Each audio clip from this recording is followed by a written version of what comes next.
What's up, YouTube? Dreamkiller coming at you in a video, and welcome to another episode of DK Talks, the show where I shoot the shit about a latest movie or a video game or whatever and whenever I will talk about it. And today, it's been a couple of days now, so the dust has settled a little bit. It's finally time to talk about Rogue One, a Star Wars story. And I am super excited to talk about this movie. Went to go see it on Thursday for the early screenings, like I normally do for big movies like this. And I'm just gonna put this out right here, right now. Spoilers. Big spoilers. I know I say every time when I do one of these reviews for a movie or whatever that there's always gonna be spoilers, but this is very big this time around. There's gonna be super spoilers. Any and all Star Wars fans, if you're watching this video right now, stop right now if you have not gone and seen this movie yet. Pause this video, watch it another time after you've seen the movie, and then come back and then hear my full details about what I thought about the movie. But again, I will be talking about stuff that will spoil the damn movie. So, 3, 2, 1. Is everyone gone? Okay. So let's talk about this movie. This movie, one of my final thoughts about it, this movie is very good. It's very good. I know, it's been only a year since the last Star Wars movie, and we're supposed to have a Star Wars movie every single year, and people are not exactly happy about that. But this is pretty good for a movie that only took like a year to film. This very good quality stuff for only a year. It's everything you want. It's just so... It gives you that Star Wars fix that you need. Let's start off with the story. The story is pretty much what the trailers told you about. It's pretty much the Empire has finished building the Death Star. The Rebel Alliance is fucking panicking. They don't know what to do. But the main character father is the co-creator of the Death Star, and so the father is not an Empire sympathizer. He does not stand for the Empire and hates the Empire, but is forced to build this thing, and so he tells his daughter that he came up with a small way for the Empire not to know, a small way to destroy the Death Star. And so it's up to our main character, I think her name is Jen Erso. I think that's what her name was. It's up to her and her crew of friends that she builds throughout the movie to obtain the plans to the Death Star, to find this weakness and give it to the Rebel Alliance so they can find a way to destroy it, which in turn leads up to the events of Episode 4, A New Hope. And let me start by saying this. I think it's so interesting that they came up with this little story that explains how the hell they came up with these plans to this Death Star. Because, it's one of those things as a Star Wars fan that you always want to imagine that little bit of side story going into your mind when you were watching Episode 4, especially in the beginning when you find out, how they attained the plans, and to see it actually go into fruition, to see the story actually happen, to see it on the screen, it's quite amazing, and it definitely fulfills every Star Wars fan's needs story-wise. But now let's get into the characters. Like I said, we got our main character, Jen Erso, playing by Felicity Jones, who, for those of you who don't know, if you remember The Amazing Spider-Man 2, I think she was the one that played Felicia Hardy. Or, yeah, I think that was how I remembered her. But as a main character, let me start off by saying this. Some of the characters are not that memorable. Mostly due to the fact that, this is a standalone movie, and spoiler, everyone dies. Everyone dies in this movie because, it's basically these characters go through the suicide mission to obtain the Death Star plans. It's pretty much what it is. They all end up dying in the end. And so that's half the reason why the characters are memorable, but you kind of wish they were. And the main character, Jyn Erso, is sort of that, kind of falls under that thing where she's not that much of a memorable character. She's, on the one hand, sassy as fuck. She's likable in her wanting to get revenge on the Empire for what they did to her father. And, it's just one of those things where she has those really good character traits, but not to say that Felicity Jones does not do a good acting job. She really does. She really does do a good job. But what they handed to her was kind of bland and not all that interesting. Same thing with the one guy that goes with her. I think his name is Cassian. I don't know the real actor that plays him. He's pretty fun, although he's very forgettable. Donnie Woo's character was one of the greater characters, and the guy who was with him the entire time. Even though I can't remember the name. That's the problem that the movie had the most, is having these characters whose names you really can't pronounce and you really can't remember what their names are. That was the bad part of this, is trying to remember what the fuck these characters' names were. Like, with Force Awakens, you knew you already could know these characters' names. You knew Rey, you knew Finn, you knew Kylo Ren. Those were easy names to remember. Here, it was kind of a little more harder. They're those really generic sci-fi names that it's like, how are you supposed to remember this in one go? I mean, it's just that's another thing that contributes to the unmemorableness of it all. But there's Donnie Woo's character, the character that follows him, and there's the droid. It's KB9 something. I don't remember the full name, but there's the Imperial droid that was reprogrammed by the rebels to side with him, and he is basically what people describe as the anti-C-3PO. He's snarky. He doesn't give a fuck. He has so many puns and quips and jokes throughout this movie that help you get a good laugh throughout the entire movie. And he's one of the characters that ends up dying in the end too, which is kind of sad because you want more from him, but it's one of those cases where it's a standalone movie, so you don't expect to see these characters ever again.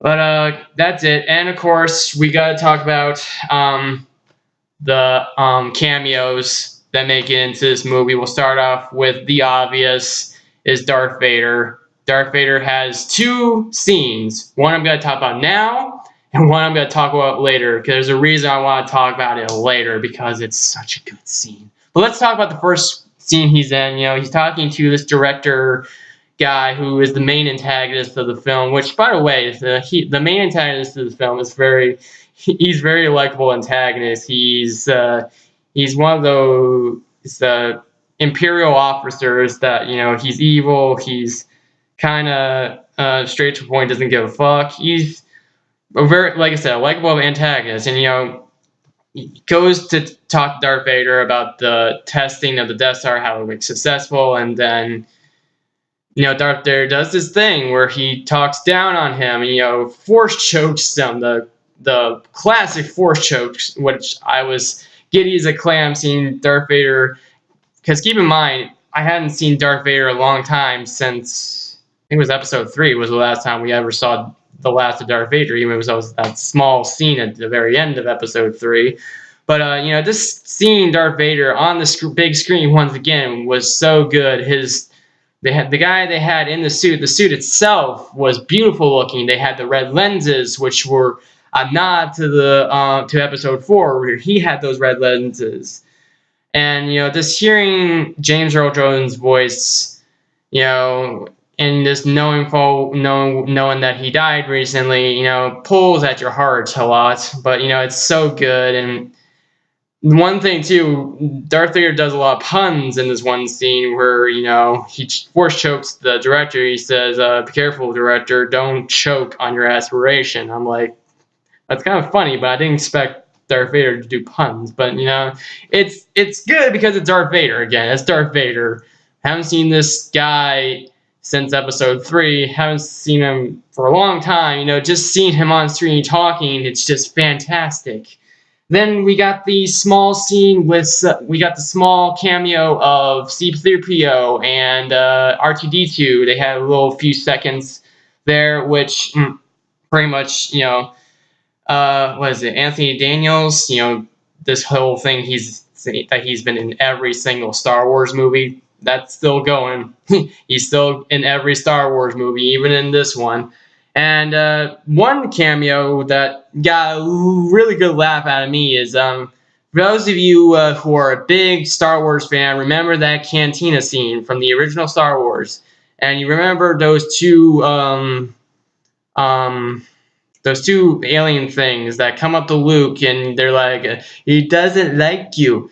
I don't like you either. You'll be dead. And then they had that one alien that just makes a bunch of gurgling monster sounds. Those guys make a cameo too for when they run into the main characters and you see them for that brief glance and you're like, I know who those characters are, and it provides a good laugh. That was really good. And of course, we got talk about Peter Cushing, his presence being in the movie. It's a CG. It's an entire digital effect. There is an actual person there, but they CG Peter Cushing's face as a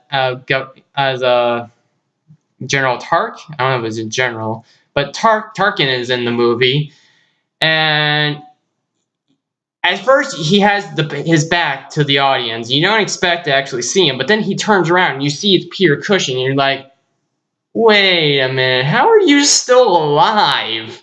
And then you realize, yeah, he is dead. Yeah, this is a CGI image, but your mind plays tricks on you and thinking he's actually there, and that's the impressive part about the effect.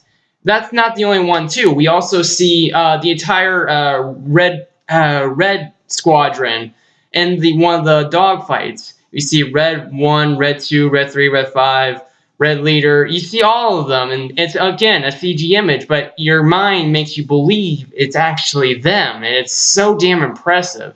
And, of course, at the very end, we get a CG version of young Princess Leia. And I'm like, that was the one CG character that they put in that I was not expecting to see.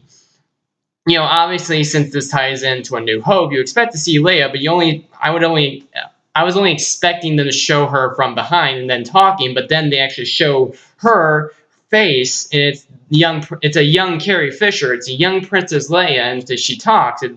Obviously, it's not actually her, but it's really interesting how the special effect plays with your mind, making you believe it's actually there. Granted, it's not the best. You actually know, like, once your mind actually gets clear of that trick, you realize, okay, it's good, but it's not that great, especially with Peter Cushing. Peter Cushing being a great actor, you know, as soon as that CG face starts talking, it's not that great. You start to realize it's not the real Peter Cushing. Same thing with Leia. It's not actually Carrie Fisher. But it's still impressive that technology has come this far that we've managed to be able to replicate a person that has been dead a long time, or replicate a person that's aged now, but replicate her to be young again.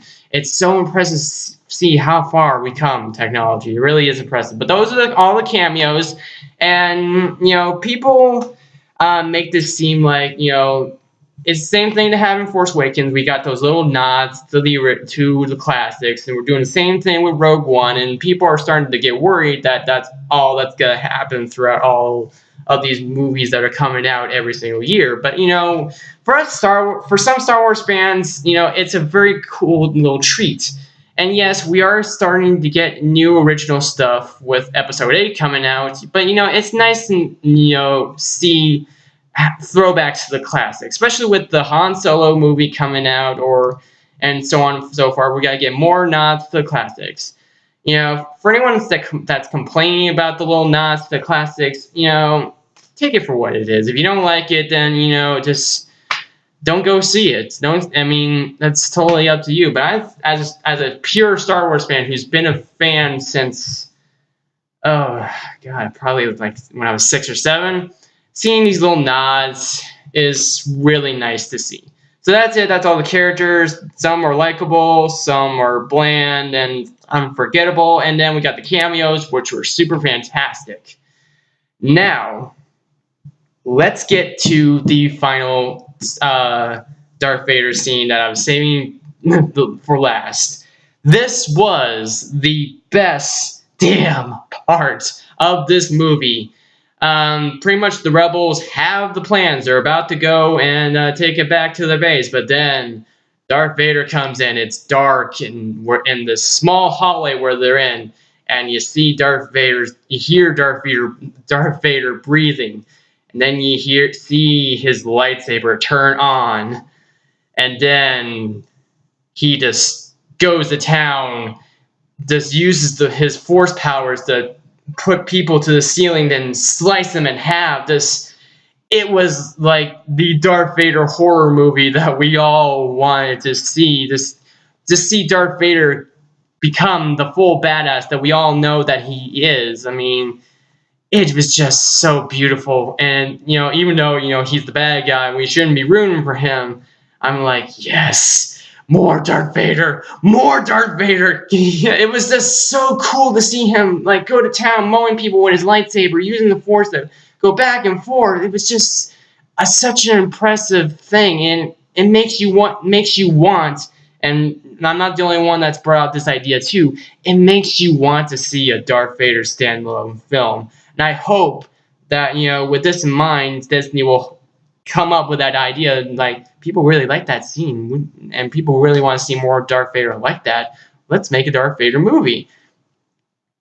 It's easy money, in my opinion. That's an easy cash grab, just to make a Darth Vader movie. Like, come up with a story right after Episode 3, after he becomes Darth Vader, and just let's see Darth Vader become the badass that we all know him to be. Because the only time we've ever seen Darth Vader, fight is in Episode 4, and Episode 4 wasn't the greatest fight.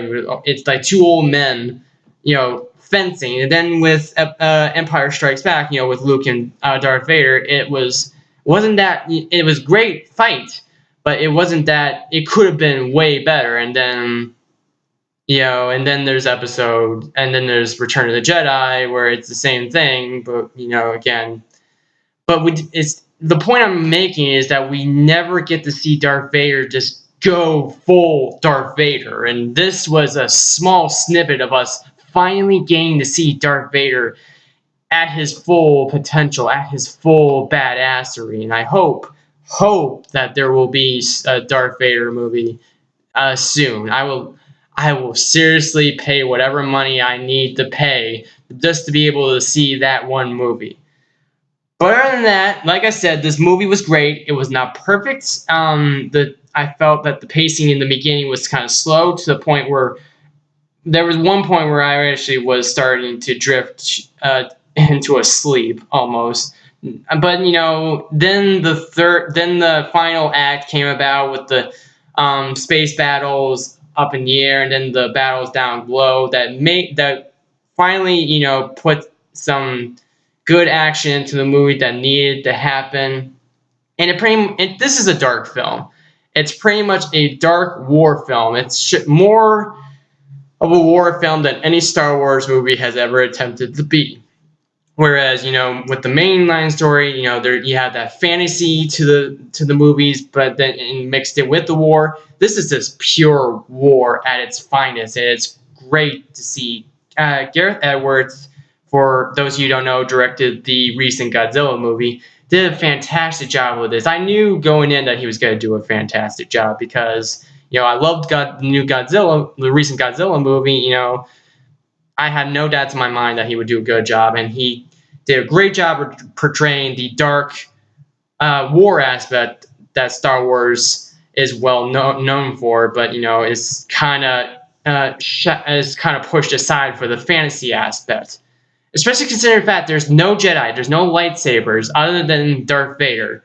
Even though Johnny Woo's character, claims that he's one with the Force. But, and he does his little badassery throughout the film. But, no force powers beyond Darth Vader, no lightsabers whatsoever, no Jedi. It's just pure dark war, and it was beautiful to see. So with that saying, if you have not gotten to see this movie yet, please go see this movie. It is definitely a great holiday movie. You know, what with it coming out around the holidays, a great movie to see for those pure Star Wars fans that want to get their Star Wars fix with these Star Wars movies coming out. So that's it. That's all I got to say. This movie gets my seal of approval. Go see it. That being said, if you like this video, hit that likes button because my channel grows because of it, and subscribe because, as always, my channel grows. Subscribe because I have many more videos to come like this. Sorry, I'm probably not gonna edit that part out. But this is what has been a long discussion. This has been a long video. I'm going like around 21 minutes for this video, but it's well worth it because, you know, it's Star Wars. As a Star Wars fan, I like to talk deeply about these things. So that's it. Thank you all for watching. I'm Dreamkiller. Gamers keep on gaming, and Star Wars fans keep on rocking.